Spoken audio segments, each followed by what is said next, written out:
Olá, meu nome é Gustavo Lenci Marques, eu sou médico especialista em cardiologia, clínica médica e professor universitário. Seja muito bem-vindo ao meu canal. Aqui nós discutimos medicina e outros temas relacionados à saúde de um modo sério, porém descomplicado. E hoje, terça-feira, vocês já sabem, é dia de discutir a respeito da atual pandemia em que vivemos. No vídeo de hoje, a gente vai falar a respeito dos principais estudos que avaliaram uma droga antiviral chamada Remdesivir. Porém, antes de começar, eu gostaria de reforçar uma coisa que eu sempre falo aqui nos vídeos. Se você é leigo e está chegando aqui no vídeo para adquirir conhecimento, você é muito bem-vindo. No entanto, lembre e tome cuidado com a questão da automedicação. Se ficar alguma dúvida, pode deixar aqui nos comentários, mas se você quiser usar um medicamento ou quiser receber algum tratamento específico, procure o médico da sua confiança. Agora sim, vamos para o vídeo. E quando nós falamos a respeito desse tratamento na Covid-19, já surgem várias polêmicas e teorias conspiratórias que facilmente nós encontramos aí na internet. Mas hoje nós vamos falar de um ponto de vista sério e baseado na literatura científica. Mas antes da gente começar a falar a respeito do Remdesivir, a gente precisa entender por que é tão complicado conseguir uma terapia antiviral específica. Diversas doenças que já assolaram a nossa população levaram anos e até mesmo décadas para o desenvolvimento de uma terapia antiviral destinada para aquele vírus, como por exemplo o HIV, que da sua descoberta até uma terapia eficaz levou mais de uma década, sendo que seu tratamento, que de fato teve impacto no prognóstico desses pacientes, veio a partir de 1996. A hepatite C levou quase 20 anos para o desenvolvimento de uma terapia realmente eficaz e capaz de curar a doença. E isso acontece porque, diferente das bactérias, que têm um metabolismo mais simples e é mais fácil de desenvolver um antibiótico, o vírus tem uma carga genética complexa, ele se mistura geralmente no próprio DNA do paciente. Existem diversos tipos de vírus e eles são mais suscetíveis a mutações. Nesse sentido, existem diversas doenças virais que ainda não tem um tratamento específico, como por exemplo, a dengue, o zika, o chikungunya, a rubéola, o próprio resfriado comum, o sarampo, por exemplo. Saudades da época que a teoria da conspiração e a nossa preocupação era o sarampo, o movimento antivacina.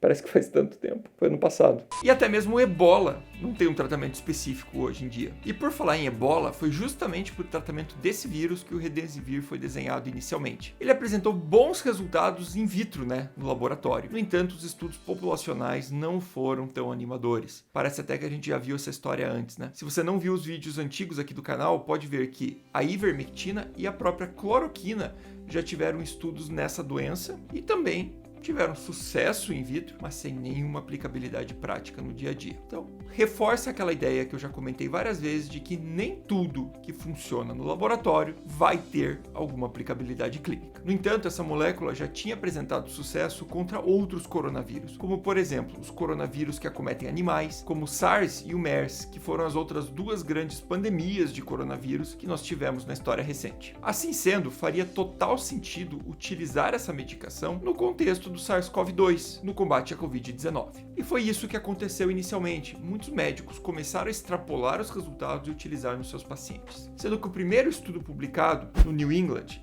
já há alguns meses, havia demonstrado um certo benefício. No entanto, a gente volta para aquelas críticas que eu já fiz diversas vezes a diversos estudos. Foi um estudo observacional, ele não foi um estudo controlado, ele teve um número pequeno de pacientes e não foi desenhado especificamente para isso, e sim o seu uso simplesmente compassivo. Já estavam utilizando ali. Também, a estatística desse trabalho foi duramente criticada nas cartas aos autores, que eu deixei aqui embaixo na descrição do vídeo. E o primeiro estudo randomizado, controlado, duplo cego que foi realizado, ou seja, que conseguiu comparar de fato populações, ele aconteceu na China. Nesse estudo, os resultados não foram tão animadores. Eles não demonstraram redução de mortalidade nos pacientes com Covid-19 que utilizaram o Remdesivir. No entanto, esse estudo incluiu apenas os pacientes mais graves e numa situação mais crítica. Nós já falamos em vídeos anteriores que a doença ela tem duas fases. A fase inicial, como aparece nessa figura, que seria aquela fase em que você tem uma resposta viral mais importante, talvez a terapia antiviral fosse melhor, e você tem uma segunda fase, que seria a fase imune, onde o seu corpo, na tentativa de combater o coronavírus, acaba se autoagredindo. Os pacientes mais graves muitas vezes já estão nessa etapa, e é justamente por isso que uma droga que conversamos em um vídeo anterior, que são os corticoides,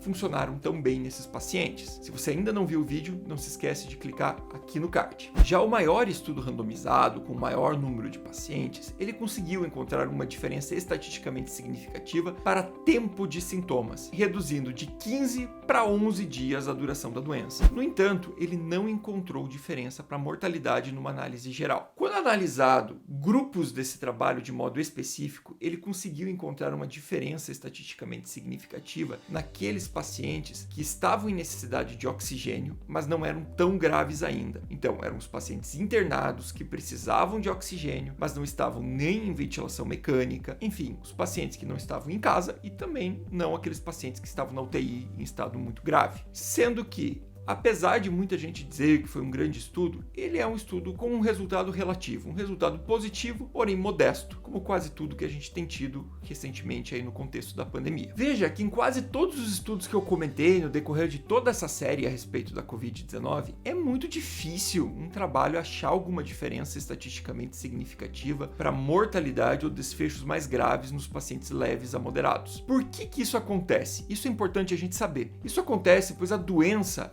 ela tem uma letalidade, né? Ou seja, aqueles pacientes que se contaminam, eles têm uma pequena chance de morrer. A maior parte dos pacientes com quadro leve a moderado vai se curar de modo totalmente espontâneo, independente de qualquer ação. Então, para você conseguir que uma droga tenha um efeito numa doença que a maior parte dos pacientes já melhora de modo espontâneo, é muito difícil, porque você precisa de um N, né, um número de pacientes no estudo muito grande para que matematicamente você consiga encontrar uma diferença. Se matematicamente é difícil perceber essa diferença, a olho nu, né, ou seja, as nossas experiências individuais, isso se torna muito mais difícil. Então, dizer que uma cidade X ou Y teve um benefício com aquela ou a outra estratégia é muito difícil, porque a maioria desses pacientes já iria melhorar de modo espontâneo. E imaginando que a gente tivesse um estudo tão grande, por exemplo, com o Remdesivir, que trouxesse um benefício populacional, como o estudo é muito grande, a gente teria um NNT, que é o número necessário para tratar, que seriam quantos pacientes eu preciso tratar para ter um benefício extremamente elevado. E isso geraria um impacto muito grande em custo, ainda mais quando nós falamos do caso do Remdesivir, que é uma droga de aplicação intravenosa e de alto custo, que vai custar em torno de R$10.000, o que acaba se tornando inviável, infelizmente,